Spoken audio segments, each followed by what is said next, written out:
안녕하세요. 이번 강의 시간 페이지 165페이지. 165페이지. 그 지겹고 지겨운 철근 콘크리트가 거의 뒷부분으로 가고 있습니다. 힘내시고요. 이제 콘크리트를 시공하는 마지막 부분입니다. 비비고 붓고 이제 콘크리트를 보양, 양생하겠더라. 보양과 양생은 좀 다른 개념이지만 우리 시험에서는 같다고 보세요.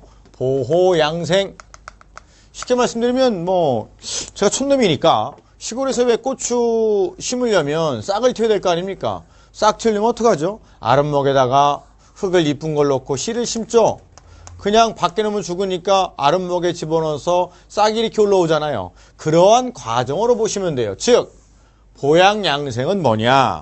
콘크리트가 반응해서 굳어서 돌처럼 단단해지려면 시간이 필요하다고요.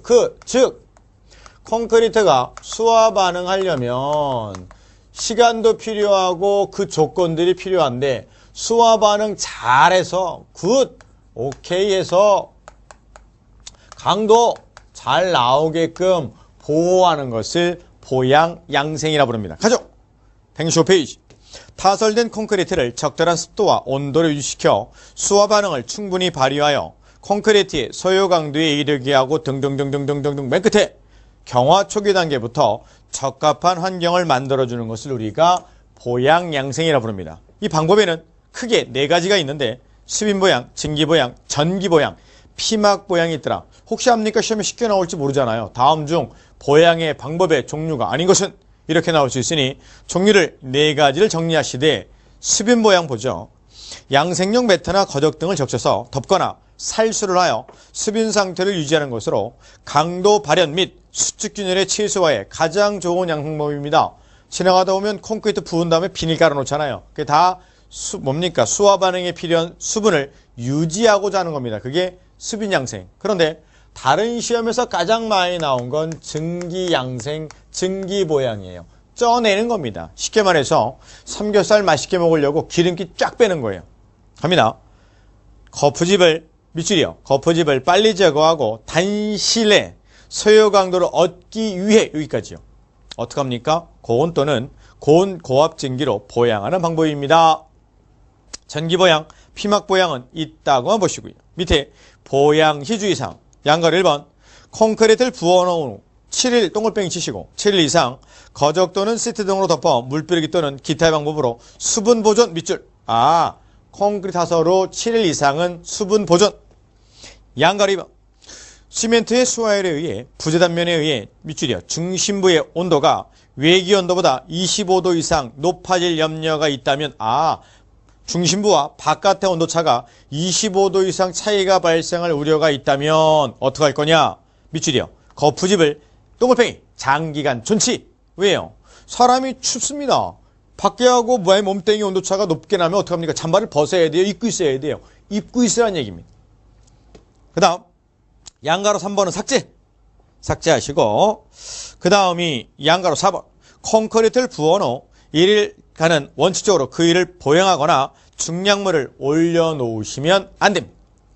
그 다음 양가로 5번 콘크리트는 밑줄이요. 초기 양생은 구조물의 강도에 매우 중요한 영향을 미칩니다. 즉 어릴 때 건강한 애들이 커서도 건강하다고요. 저 어릴 때 맨날 삐리삐리 하니까 지금도 맨날 감기에 걸립니다. 봄, 여름, 가을, 겨울 항상 걸려요. 초기 양생이 매우 중요. 24시간 이내는 반드시 수분 상태를 유지하세요. 그러면서 6번 하나 적어볼까요? 하루의 평균 기온이 연수적으로 2일 이상 5도씨 미만이 된다. 이러면 어떻게 할 거냐? 가열, 보온 양생을 고려하시기 바랍니다. 왜요? 너무 온도가 낮아서 안 되니까. 그죠? 그죠? 이렇게 하면 돼. 이렇게 정리하시면 될 것 같습니다. 되죠? 그럼 1번부터 할까요? 공부 어떻게 하시냐? 콘크리트 부은 후 7일 이상 수분 보존. 2번 온도차가 25도 이상 나면 거푸집 장기간 존치. 양가로 4번 1일 동안은 보행 중량물 올려놓지 마세요. 양가로 5번 초기 양생이 콘크리트 강도에 매우 중요한 영향을 미칩니다. 6번 평균 기온이 2일 이상 5도씨 미만이면 가열, 보온, 양생. 이렇게 정리하시는 거예요. 다 줄줄이 읽는 거 아닙니다. 넘어가서 166페이지 1번 콘크리트관 설명으로 옳지 않은 것은 1번 콘크리트 부어놓은 후 1일간은 보행하거나 중량물을 넣지 마세요. 2번 부어놓은 5 이상 수분이 됐고요. 3번 건조수축은 단위 시멘트량, 단위 수량이 많을수록 증대가 됩니다. 물이 많아요. 시멘트량 많아요. 물 시멘트비 큽니다. 슬럼프가 크면 건수축이 많아지는 거죠. 그 다음 4번 물 시멘트비가 적을수록 내구성 좋아요. 5번 크립 현상이 나타날 경우 처짐이나 균열의 폭식이 증가합니다. 답 2번이죠. 2번. 수분을 보존하는 건 7일 이상이죠. 정답 2번. 그 다음 경허한 콘크리트입니다. 굳은 후의 콘크리트죠. 콘크리트의 성질입니다. 아무래도 제일 중요한 건조 수축이겠죠. 건조 수축되면서 발생하는 것이 균열일 겁니다. 지난 시간에 다 배웠습니다. 그래서 균열이 언제 커집니까? 작은 걸까요? 균열을 언제 어떻게 줄여야겠습니까? 그랬더니 물 줄이세요. 시멘트 줄여서 물 시멘트비 줄이시고 슬럼프 값 줄이시고 했죠? 그 다음 온도는 낮게 습도는 높게 유지하시고 골재를 크기를 골고루 연속 입도 분포해서 실정률을 높이세요. 이런 거 아닌가요? 시험에는 2번이 나왔습니다. 가볼까요? 수빈 상태에 있는 콘크리트 건조하여 수축한 현상입니다. 밑에 어떻게 할 것이냐? 단위 시멘트량, 단위 수량이 많으면 증대가 됩니다. 줄여야겠죠. 분말도가 높은 시멘트, 즉 입자가 미세한 놈을 쓰면 균열할 겁니다. 왜? 수화 반응이 빨라서 수화열이 많아서 균열이 많을 테니까. 온도가 높고 습도가 낮으면 커집니다. 그래서 저는 반대를 해봤습니다. 그 다음 압축 강도. 가장 중요한 건 압축 강도이겠지요. 거기 보니 경허한 콘크리트 성질 중 가장 중요한 요소로서 콘크리트는 압축 강도가 가장 크고 인자 강도가 가장 작습니다. 양갈 1번 됐고 오른쪽 페이지 양갈 2번도 됐습니다. 그러면 지금까지 배운 거를 기준으로 한번 167페이지 콘크리트 강도에 대한 내용을 해보죠. 결국은 지금까지 배운 건 다 콘크리트 강도와 관련된 내용입니다. 여하튼 강도는 크면 클수록 좋을 겁니다. 그러면 비빔밥을 맛있게 하려면 첫 번째 당연히 재료를 좋은 걸 써야 될 겁니다.